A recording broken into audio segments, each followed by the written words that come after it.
ഇതുപോലൊരു സ്നേഹിതൻ ഉലകിൽ വേറാരുമേ.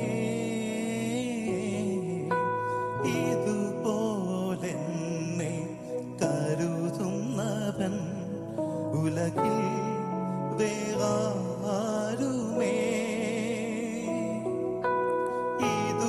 ഇതുപോലെന്നെ പ്രിയമുള്ളവൻ, ഇതുപോലെന്നെ അറിയുന്നവൻ, മശിഹായേ നൽ സ്നേഹിതനേ. ഇതുപോലൊരു സ്നേഹിതൻ ഉലകിൽ വേറാരുമേ. ഇതുപോലെന്നെ കരുതുന്നവൻ ഉലകിൽ വേറാരുമേ. ആമേൻ. നമ്മെ ഇതേപോലെ സ്നേഹിക്കുന്ന വേറൊരു വ്യക്തിയും ഈ ലോകത്തിൽ നമുക്ക് കാണാൻ സാധിക്കത്തില്ല. ആമേൻ. നമുക്ക് ദൈവവചനത്തിലേക്ക് കടന്നു വരാം. യെശയ്യാവ് 55